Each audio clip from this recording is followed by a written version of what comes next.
Hi, I am Tallulah with Mantra Voice. I use she, they pronouns, and I am very excited today to invite Ashley to join us to talk about some of the ways that counseling can interact with the different things that are coming up for us as people are going through the transition process. Ashley, would you like to introduce yourself? Yes. Thank you, Tallulah. I'm happy to be here. My name is Ashley Taylor. I'm a licensed professional counselor. My pronouns are they and she. Um, I work with folks in the state of Texas, and I primarily work with anxiety, identity, and relational challenges. Great, thank you. Okay, I have some really good questions for you today. I do have a question about your website. I saw on your website it says, how can humor, curiosity, and action help to restore self confidence, worth, and self compassion? I was wondering if you could elaborate on that. Yeah. So I would say in my work, how do I want to start this? So sometimes I'll say, sometimes we laugh so we don't cry. But I think sometimes using humor to navigate some of these tough situations allows us to be vulnerable to where we can be curious about what's happening. And then again, navigating what do we want to do with this information? I think sometimes, especially with some of the political stuff going on, I know with my friends in the queer community, we kind of have to use a lot of sarcasm and humor by how crappy it is. And I think it allows us a space to acknowledge, yes, this really sucks, and I want to connect with you. And so while I'm trying to think of how to describe it. It's like we get acknowledged, like, yeah, this is terrible. Yeah. And I know that I have you as support and that you are someone that really understands what this experience is like.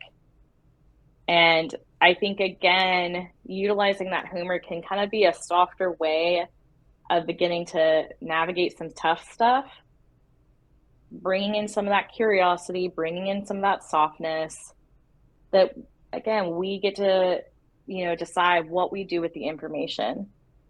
What do we do with this? It might be like, oh, I just needed to acknowledge that this was happening. And even just doing that has kind of moved us through some of that process. Or, oh, I notice this dynamic keeps happening with this person, and I don't want to continue this because I really value this relationship. And I notice we laugh about it when maybe we kind of blow each other off, but I want to have a more intentional conversation with them of like what comes up for me when that happens. I think again, it's just a softer way of exploring tough stuff and letting us get curious. And again, what do we do with it? We might not do anything, but sometimes it's just noticing it.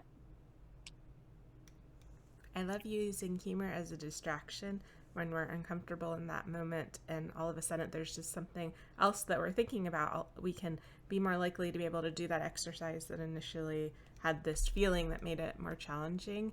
I noticed that you brought up some of the political things, and I really have seen a lot of families really frustrated and scared because they want to help their children and they don't want to feel threatened that they might be accused of child abuse. With voice training, for example, anyone can do that. This is not a medical intervention that is limited to people who are transitioning their gender. The same pieces and parts to our voice are what everyone have, and there's lots of different reasons you can want to build your voice toolbox and change your voice, or like what you do with psychology, lots of different reasons why you may want to become more in tune with your feelings, more in control of your emotions, or more aware of your thought processes. And so when you start looking at people being scared that doing these types of interventions to help their children would have them accused of abuse, it's really scary. Like, I understand where people could be coming from. Could you explain what's happening politically in Texas right now? Yeah. So Governor Abbott and Attorney General Paxton um, shared opinions. I feel like they're transphobic opinions. Yeah. They shared opinions suggesting that trans youth receiving any type of gender affirming care is considered child abuse and was reportable to CPS. Now, I want to really highlight here, these are just opinions. They're crappy opinions. I do not like them, but they are not laws, and no policies have been changed as of this point. So I work with a lot of trans youth, and you're right, there are families that are terrified, that they're like, what do I do? Are they going to take my child out of my home? Like, what's going to happen? Basically, I want to highlight some really good organizations where I've been getting a lot of my information. One is Equality Texas. They've been doing a lot of webinars to educate families and practitioners on, like, what does this stuff mean? Out Youth is also a really good resource. And there is, I'm forgetting their name. I want to say it's Lambda Texas. It's like the legal org. I'm sorry if I messed that up. But they've been providing a lot of information for, hey, families, this is what's happening and this is what support looks like. So some of the key takeaways from that I've gathered is, as of this point, at least for Travis County, that CPS is not, they have not changed any policies as of this point to include gender-affirming care as child abuse. So that's, I think, a win. From what has been shared, if CPS does receive a report regarding a trans youth receiving care, there's 2 responses in which CPS can utilize. There's investigative response, and then there's an alternate response. From what has been shared with me, CPS is using the alternate response, which still means it would be coming out to these families and talking with them. And what Equality Texas and Out Youth are recommending is that we do have like a safe folder. So it has letters from your therapist, it has letters from any doctors that your child has worked with that affirm that this is life-saving care and that, like, it's not child abuse. And so if you are working with a therapist, ask them to write you a letter. There's a lot of different templates out there. So I'm always saying, hey, you can reach out to me if you need a template. You can send me an email. I can also do a link. I can share a link with you if you want, Tallulah, that has some different resources as well. It's just a Google Doc where or a Google folder where I've just kind of dumped a few documents. But I think it is really scary to think that in taking care of my child, like, I could be reported. And it feels, there's a lot of other words I want to use, but I'm going to say unfortunate that political leaders in Texas are utilizing trans youth as an enemy or as a political pawn to have advantages of the primaries that are actually happening today. I have a lot of anger. I feel very angry that so many families are going through this really scary, fearful situation, and it's just not necessary. It's not needed. It's not something that they should have to navigate on top of living in Texas and being trans, period. And I want to use a lot of colorful words right now, so I'm really trying to be mindful of my sentences.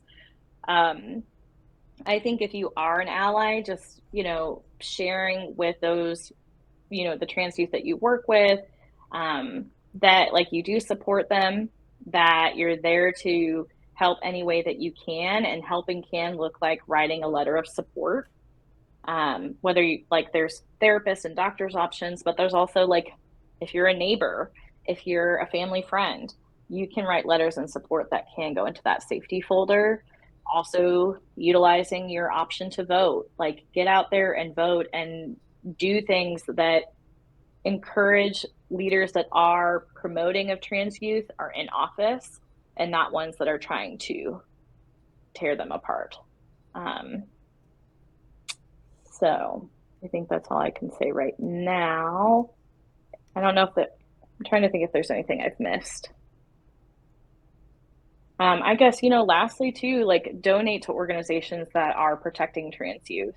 If you're not really sure of how to move forward, like put your money towards organizations that have the action steps to do that.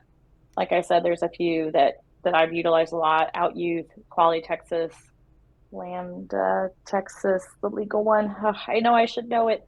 But even the ACLU Texas, those are resources. And I guess what I will say too is, if for some reason that there has been a report and your child, like CPS, comes to the school, tell your child to tell CPS that you're not comfortable talking with them unless their parent is there.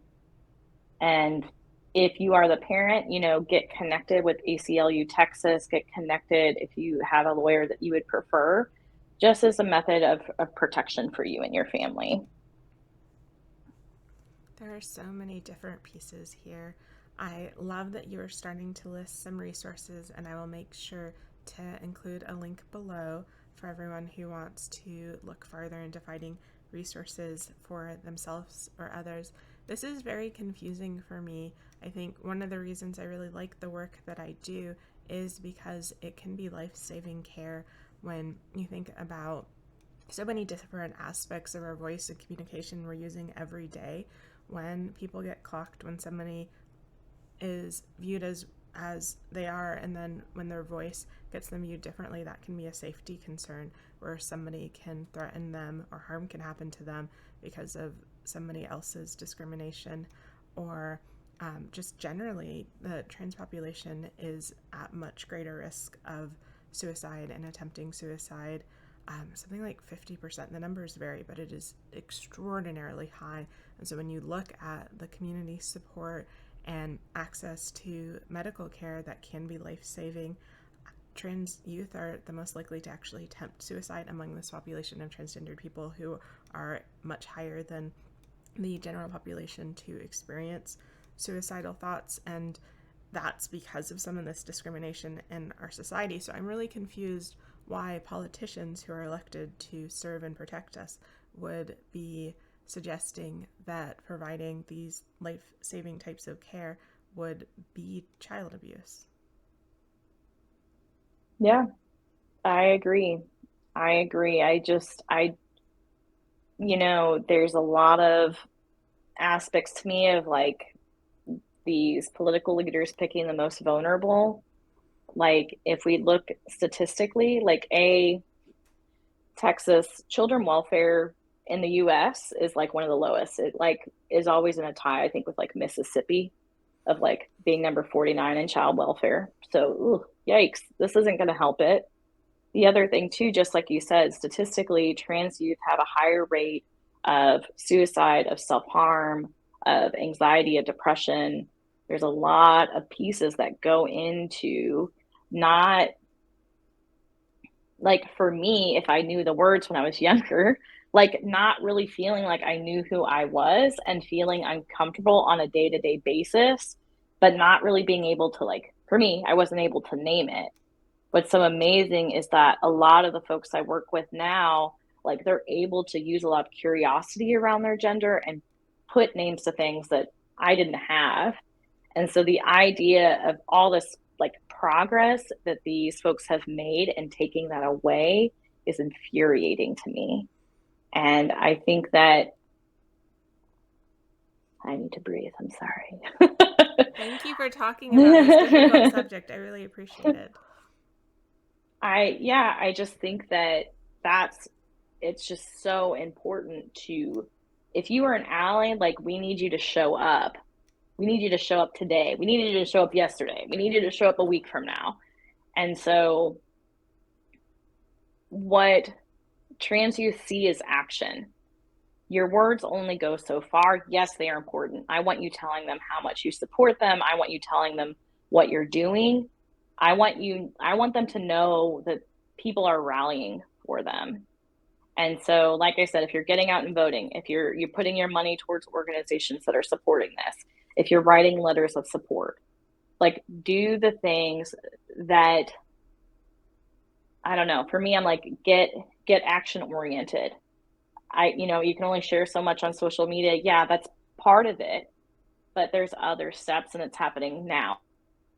It's happening in your city. So I'm probably really annoying with how much stuff I send out to people, but I would rather be annoying than have this issue not be seen or heard. And I think that if you can pull in any of that energy in navigating this, I would encourage you to do so. Equally, I know it's important to rest, like don't run yourself ragged, but keep in mind how you can keep this issue at the forefront in protecting your friends and family in the queer community. I think that, like I said, if you're like, I'm really tired, I need to take a step back, like I said, you can donate. There's a lot of things you can utilize in this way. So speaking of allies, as a professional, I want to do things to protect my client, and thinking, okay, so if I do have a client who is trans and a minor, what can I do? Should I be changing my paperwork to not ask questions about medical interventions that aren't relevant to my care? Should I be not changing anything since these are just suggestions? Are there things that you're doing or you think that would be helpful that medical professionals can do? Is it just sharing information and helping make clients feel safe? Yeah, I think that anytime, at least this has been my training in clinical notes, anytime that you are writing notes, you write towards the goal that you're working on.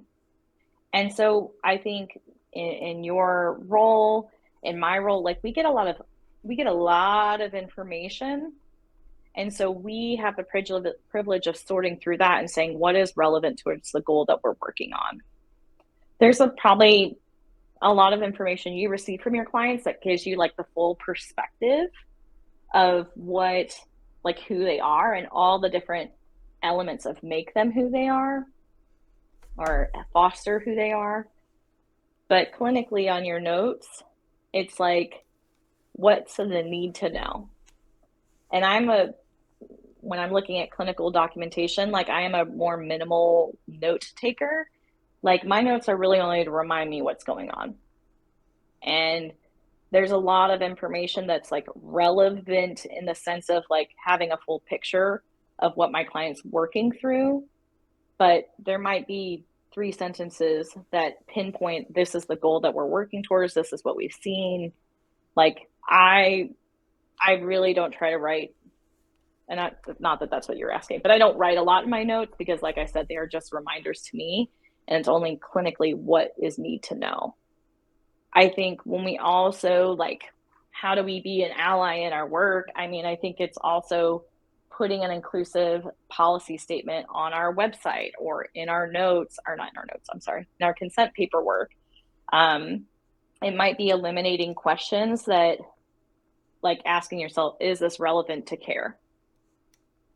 And this might be information that isn't like a need to know today, but I can ask them later in person or like in session. And again, you get to choose whether you document that or not. I know for me, there's been a lot of questions around like mandated reporting and like, how do you have that conversation with your client if, they're a trans youth and there's a lot of opinions suggesting that it has to be reported if they're receiving trans affirming care. I make it very clear to my clients that they don't have to share anything that they're not comfortable sharing with me, that we move at the speed of trust. And I do more explicitly talk through, hey, I am a mandated reporter, and this is what that looks like. For us, it's if you're going to harm yourself, harm someone else, or someone's harming a child, elderly person, or somebody who has a disability. And I will explicitly go into harm of a child looks like this. It is not trans affirming care. I will not be reporting anybody. The only time, and I'll tell you, hey, I think we're navigating towards a space where I may need to report. I want to, communicate that to you.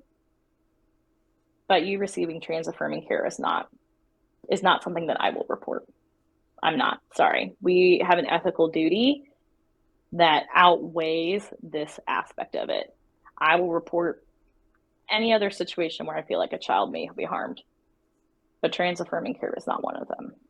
And I think a lot of organizations, I know the Social Worker Association has put out a lot of information of like how, you have to lean into your ethics on this, and this does not match. So I think as an ally, continue educating yourself, continue consulting. If you do work with youth, this is something that you need to be in the know about. And I think there will be more webinars or presentations that are going to kind of keep everybody in tuned. And even if you're like, hey, I can't make this one, if there's a colleague that can, say, hey, do you have any notes? Do you have any things that want to follow up from this? What does this look like? Yeah, as a speech language pathologist, we have ongoing requirements to get continuing education in ethics. And one of the things that's always been very clear to me is that ethics isn't something that is black and white. That's part of why you have to consider things. And we have where you can call the boards and ASHA. So we can call the Texas board, we can call our guiding organizations and get guidance that if there is a situation where we're not sure about the ethics, then we can call. But I've never seen anything that's saying providing affirming care to help keep our clients safe would be an ethical violation. And I love the concept of voting, because I know one of the things that was frustrating for me was my mom didn't receive a ballot to vote. Her friends who have challenges and in prior elections have received ballots because they qualified. They just didn't get mailed. And as more and more barriers to get put up that make it more difficult to vote, it's really important that we prioritize that. And we know that somebody making it harder for us to vote is just another way of them telling us how important our vote is, and that we should reach out and find help to help get to the polls, help make sure that our ballot does arrive so that our voices can be heard. I really like taking advantage of, even if it's just one small person going, adding my vote to that pile of things that are right and people who are representing me and my beliefs and my ethics. Politicians represent all of us, not just who it is that they have a rallying cry to. But yeah, thank you for talking about this difficult question about the ethics and the ways that politicians are using vulnerable populations as pawns instead of to protect them. It's a very difficult situation. I think that there are all of these challenges that people who are transitioning are going through. They've gotten to the point where their gender identity not being congruent with their sex assigned at birth is enough of a discomfort for them, a barrier for them, that they are going through what is an enormous process to transition, and it isn't something that people take lightly. And this already has all of these emotional pieces. So how should somebody take this additional piece of this external pressure and fear and incorporate it and handle it so it isn't too much? I mean, I think it is setting limits.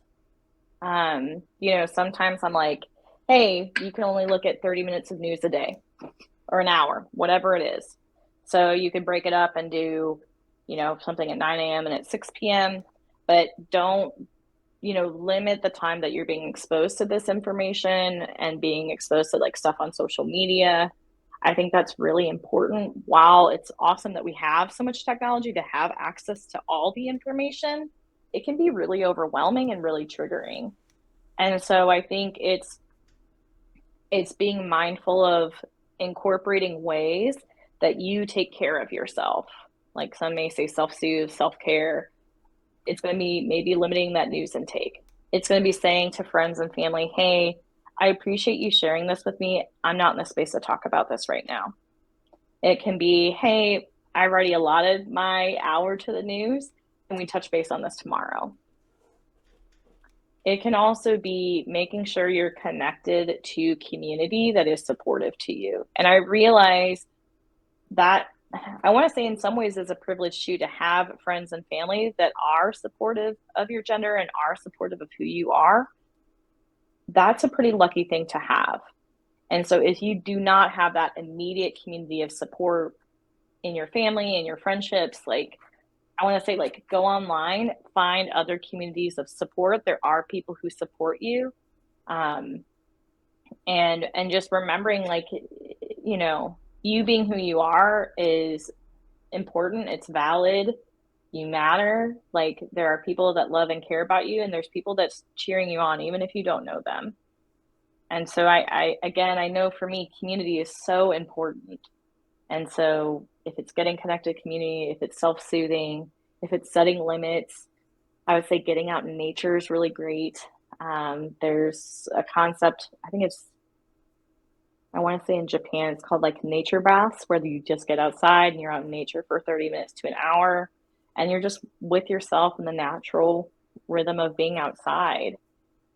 I think it's really important to lean in to these things more frequently when we are going through a lot of like really difficult stuff, because at the end of the day, that difficult stuff is going to drain you regardless. So why don't we create some interruptions with self-soothing, with breaks, with whatever that is going to ease some of that and maybe not suck you dry. That gives you space for when you wake up tomorrow, that you're still trying to manage your day to day without feeling totally like crap. And there might be days you feel like total crap. Like, you're human. But like I said, get connected to community, take time for yourself, set limits. It's going to be really important. What you're describing reminds me a lot of spoon theory, where somebody is using the time that they aren't having whatever the challenging moment is for them to build up their resources, and then being respectful to themselves and protective that when they are out of spoons, that they're going to take themselves out of more challenging situations or do things that will refuel their spoons or maintain them better in those challenging situations. I think they're really, unless you're like allergic to something or decide to go hang out in poison ivy, there aren't really any disadvantages to spending time outside. One of the cool things I like about the pandemic, I mean, because you have to find the positives, right? Is that it's normalized mask wearing, and so I've seen friends who were uncomfortable outside feel more okay wearing masks to kind of not have the allergens affect them as much, which is something people who are having allergies can do. But yeah, spending time outside and connecting with community are great things that people can do. I think I probably should spend a little bit more time limiting my news personally, but yeah, those are really really great ideas. Yeah, I think we all can limit our use a little bit. I know last week when I kind of started getting some of it like Tuesday night, and then Wednesday it was like a cluster, and I couldn't get off the news. I was like, but I was only picking up like a paragraph from this one and a paragraph from this one because it was just so overstimulating and overwhelming of what does this mean? What does this mean? Like, where is like some factual information that's, what do these opinions mean? So I'm really thankful to plugging into the resources that I have of like, okay, tell me what I need to pay attention to, because there's a lot out there. So I think even what I would add is finding those sources that, are the most maybe unbiased or are most attuned to your values, and primarily maybe focusing your attention to those. That's where I've had to kind of shift my focus. Otherwise, I would I mean, I have a lot of feelings anyways, but they would be way more amplified if I was checking every resource, every news source, of what that information means. I like this chart that has the map between left leaning and right leaning news that really maps that different news stations have leans. So, depending on what you choose, you're going to get a different perspective. And being aware of that can help you make intentional choices about who aligns with your values to Mm-hmm. consume news from that source so that you can get your information, but know that news in general isn't unbiased. And so if we choose news sources that align with our values, that may be less distressing. Mm-hmm. Mm-hmm. Yeah. And again, just setting limits with it, setting limits with your social media, with news, unplugging. I think it's going to be important. And if you're unplugging, then you have more time to practice your voice. Look at you. Look at you. Yeah. And I mean, if you're doing self-advocacy, you can use your voice then too. Try to bring out the positive. Mm-hmm. That's true. That's true. And you get to practice. You get to practice. I don't think there's a right way to self-advocate or to navigate some more of those situations. The more practice you get, the more comfortable you're going to feel, even when it's a really activating event. If you're struggling to get affirming care or cope in these challenging times, you're not alone. There are resources and community to help you. Please reach out. translifeline.org, translifeline.org would be happy to take your call and see what resources and emotional support they can connect you with. I am really disappointed in our politicians taking an issue that really can be about safety for clients and making it be a political statement. And I appreciate all of the resource ideas that you've had. I'm going to include a link below that is going to go into detail about things that people can do to educate themselves and find the resources that they need to keep themselves and their family safe and providing life-affirming care to those that need it.